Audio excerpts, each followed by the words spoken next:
Welcome to Comics on a Pyre, a channel to have a meaningful conversation over movies, life, books, and shows, and maybe just a spot to spend time BSing over comics. If you like your entertainment with a bit of substance, then you, my vagabond friend, have come to the right tavern. Tether your horse by the post and come right on in and warm yourself by the fire. Tap that subscribe button, and for the next few minutes, my fellow George Carlin reprobate, lend me your ear.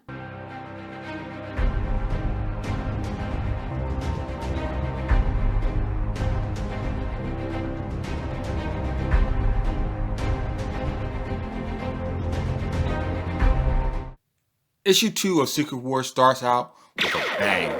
The first battle of the war. The bad guys make the first strike, catching our heroes unaware with the incredible high-tech weapons that they have discovered at the Beyonders Depot. They lay waste to our heroes in their very first salvo. While both parties are occupied in the fray, Doom's nefarious mind continues to work out all the angles of his dilemma. I mean, this is why the Doctor is truly one of Marvel's most nefarious villains. It's not his strength, or really his intelligence. It's his ruthless cunningness. While the two parties fight amongst themselves, he works behind the scenes, trying to figure out an advantage in his favor. He refuses to be a pawn in the Beyonders game, instead scheming on a way to possibly usurp the all-powerful figure if he can. And the best way to do that is to gather the most powerful beings that he can find and rally them to his side. The first being the most powerful of them all, Galactus.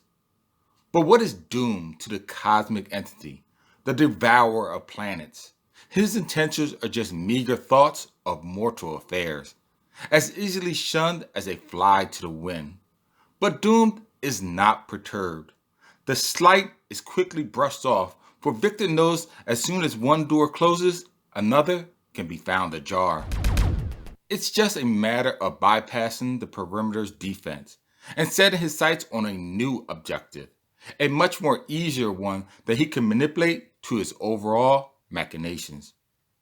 While at the battle site, combat continues to wage, and at last our heroes are able to turn the tide in their favor.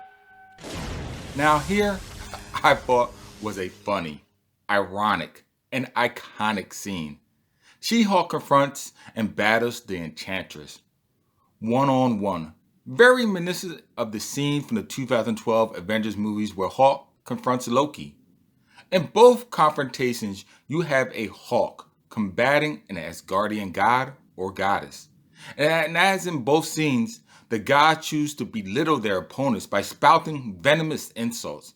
But sadly for them, in both scenes, it ends the same way, with the Asgardian getting beaten to a pulp. With the battle over, some villains are captured, and Cap decides to cut his losses and find somewhere where the team can regroup and recover. What they find is a pre-established high-tech fortress, almost as if it was built by design just for them. While at another location, Magneto broods alone over the circumstances of his own personal plight. I found it interesting that once he abandoned our heroes of the story, he did not just join the villains, instead choosing to sequester himself alone in a private confinement. To me, this drives home the fact that Magneto is truly a man alone and unto himself, neither a total friend to a hero or villain, but somewhere in between. It will be interesting how his story plays out and where he fits into the overall story arc of the series. Meanwhile, the bad guys are licking their wounds and returning to their home base. They are greeted by the most unlikely of tidings, a specter of a man that is supposedly dead.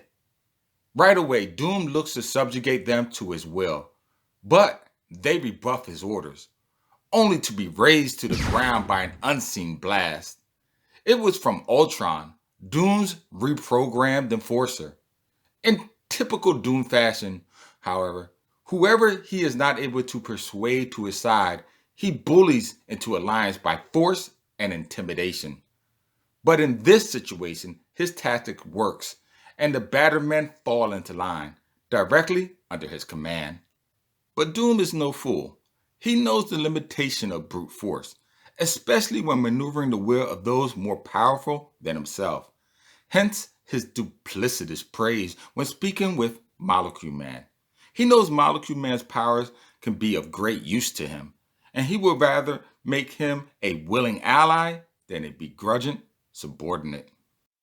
But Dr. Octavius is of the same mind as Victor, and he is fraught with doubt over Doom's insidious machinations.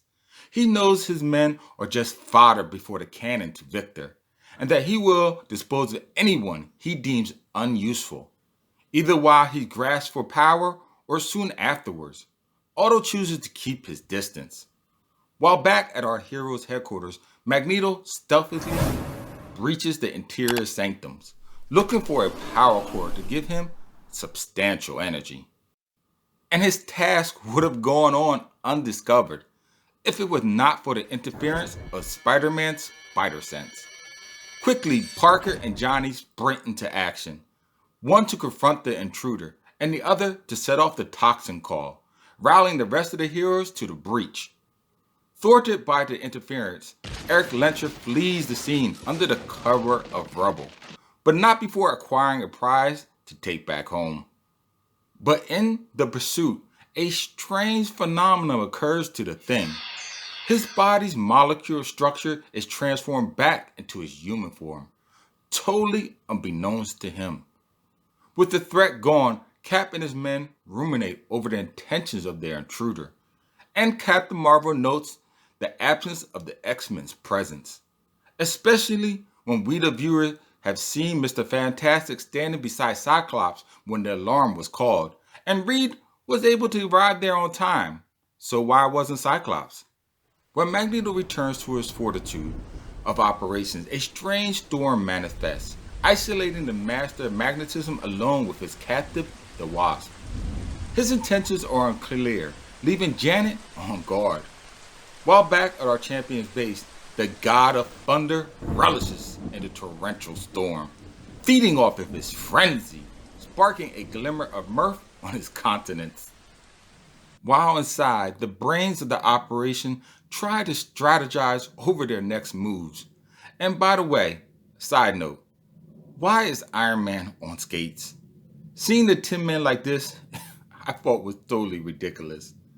Anyway, the next few panels are seminal moments, capturing just why Captain America is not just the brains of the team, but the moral backbone as well. While away, stranded on a planet, various team members voice their dislike of their present situation, stating they miss their loved ones.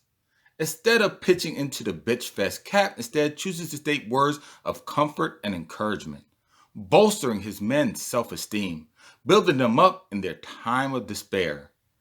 This is where Spider-Man, the ever outlier, comes into the panel. Looming from the unseen shadows, he soaks the gravity of the situation all in. Seeking to clear his own head, he wanders the great halls of the giant edifice until he happens upon a secluded conclave. From the rafter, he hears the X-Men's plan of sedition. They are scheming to defect alliances to the other side and join forces with their once greatest of foes. But it is not long before the professor's mental prowess discovers his presence. Quickly, before the X-Men have time to act, Parker renders Xavier unconscious.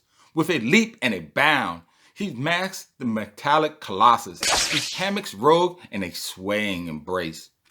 With the deftness of a well-trained acrobat, the web-slingers maneuvers around the room, dodging thunderbolts and snaring the nimble Nightcrawler in a gooey net, all the while proving to be more than the Berserker's Wolverine's equal. Hedging his luck, Spidey flees the scene, eager to tell his teammates of the X-Men's plans. When he finds Reed Richards, he flags him down, but when in his presence, Parker suddenly forgets his sense of urgency. It seems not to matter how fast you are or how far you can go. You can never outrun the professor's psionic abilities. While elsewhere, Ron Doom continues to try to build alliances with fellow powerful beings, but Magneto rebuffs his offer, choosing to make his own move. Speaking of which, the time alone with the Wasp has proven fruitful for Eric. His plans of sedition has paid off in spades. Meanwhile, in Doom's private chambers, he continues to stack the cards in his favor, creating two more powerful beings to stand by his side. This scenario caught my eye for two reasons. One, because it told the origin story and debuted the first appearance of both Titania and Volcana.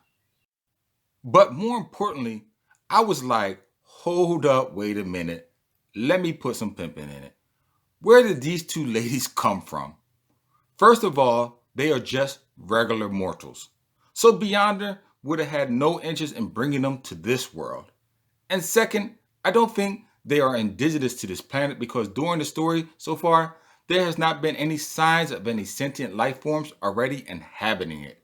So I ask again, where did these two ladies come from? I'm definitely chalking this up to poor storytelling here.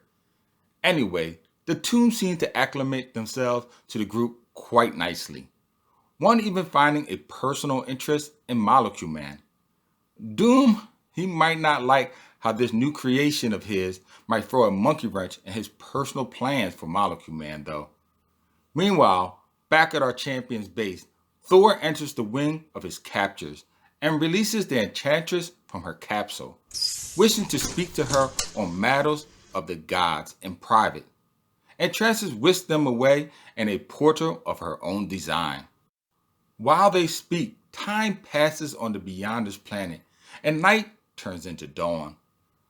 Galvanized from his slumber by the sun's rays, Cap rallies his men into a defensive position, realizing the next wave of their attack may soon be upon them. His suspicions are not wrong. With a crackling thunder, Doom's vessel penetrates the dome structure, disembarking all his men into the heart of the base.